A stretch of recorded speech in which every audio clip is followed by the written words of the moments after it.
الحمدللہ وکفا والصلاة والسلام علی سید الانبیاء اما بعد اعوذ باللہ السمیع العلیم من الشیطان الرجیم بسم اللہ الرحمن الرحیم اذ قال موسیٰ لأہلہ انی آنست نارا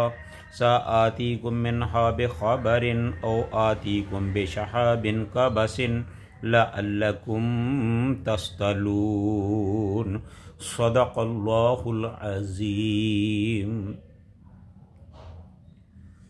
ہر قسم کی حمد و ثناء اللہ تعالیٰ کی ذات والا صفات کے لیے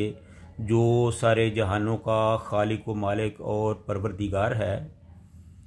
اور لاکھوں کروڑوں درود و سلام آقا نامدار فخر موجودات امام الانبیاء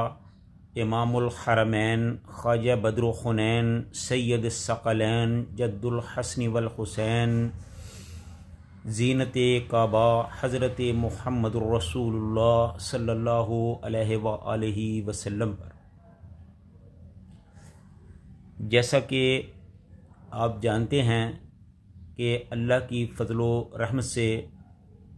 سورہ النمل کا ترجمہ اور تفسیر جاری ہے، تو آج ہم آپ کے سامنے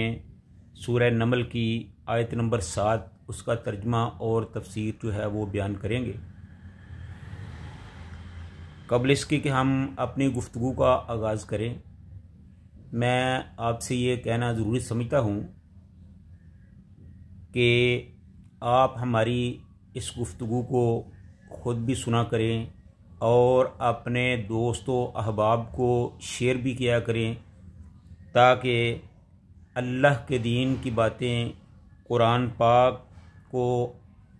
دوسرے لوگوں تک بھی یا زیادہ سے زیادہ لوگوں تک پہنچایا جا سکے۔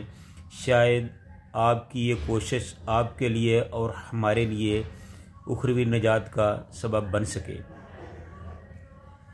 تو ابھی آپ کے سامنے میں اس کا جو ترجمہ ہے وہ پیش کر رہا ہوں۔ فرمایا اذ قال موسیٰ لأہلہ، اور جب کہا موسیٰ علیہ السلام نے اپنی اہلیہ سے، انی بے شک آنستو میں دیکھ رہا ہوں، نارا ایک آگ کو، سآتیکم جلد ہی میں لاتا ہوں، منہا وہاں سے، بخبرن آپ کے لیے خبر، او آتیکم یا لاتا ہوں تمہارے لیے، بشہابن قبسن دہکتا ہوا انگارہ، لعلکم تصطلون تاکہ تم اس آگ کو سینک سکو، تاپ سکو، اس سے حرارت اور گرمی حاصل کر سکو۔ تو یہ تھا اس آیت کا ترجمہ۔ ابھی آپ کے سامنے اس آیت کی جو تفسیر ہے وہ بیان کر رہا ہوں۔ جب موسیٰ علیہ السلام، یہ اس وقت کا واقعہ ہے جب موسیٰ علیہ السلام 8 یا 10 سال تک مدین میں رہنے کے بعد اپنے وطن مصر کی طرف جا رہے تھے، تو راستے میں جب وہ صحرائے سینا کے علاقے میں پہنچے تو وہاں کوہ طور کے دامن میں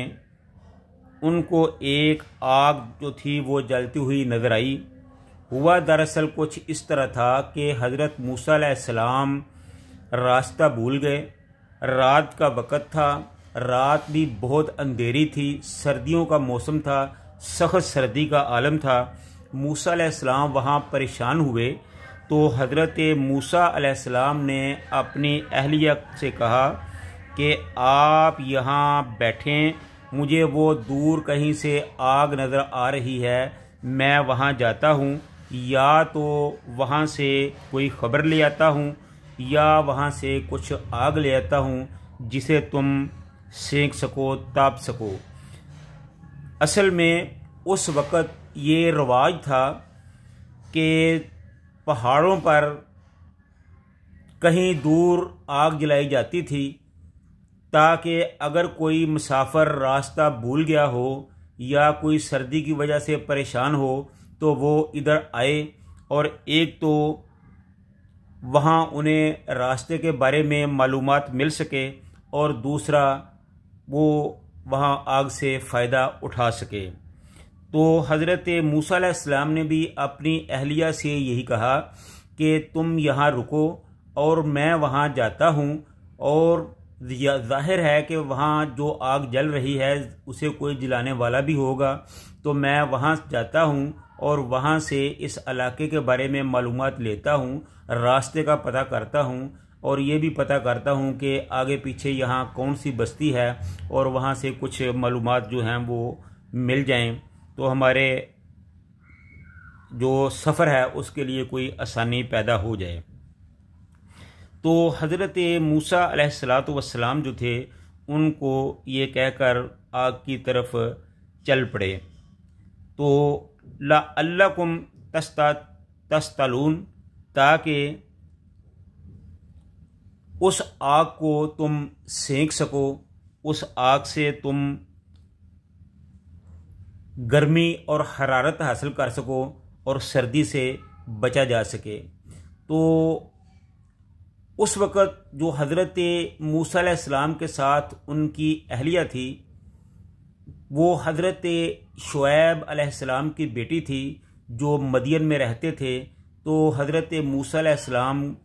کی شادی مدین میں شعیب علیہ السلام کی بیٹی کے ساتھ ہوئی تھی، اس کا نام صفورہ تھا۔ تو وہ اپنی بیوی صفورہ کے ساتھ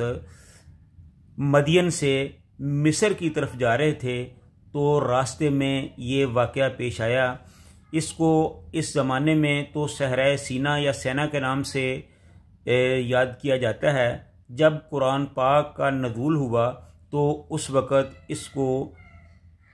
کوہ طور کے نام سے یا طور کے نام سے اس علاقے کو یاد کیا جاتا تھا یا کہا جاتا تھا یا بولا جاتا تھا۔ تو وقت کے ساتھ ساتھ حالات کے ساتھ ساتھ اب اس کا نام جو ہے وہ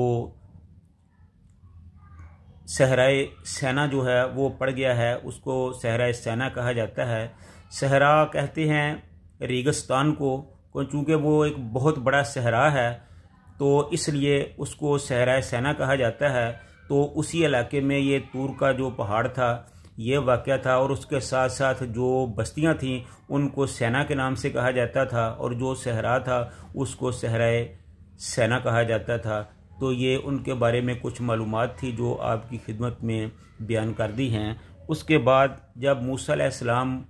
وہاں پہنچے تو آگے کیا واقعات پیش آئے وہ انشاءاللہ ہم اپنے آئندہ پروگرام میں آپ کی خدمت میں پیش کریں گے۔ اللہ تعالیٰ سے دعا ہے کہ اللہ تعالیٰ ہم سب کو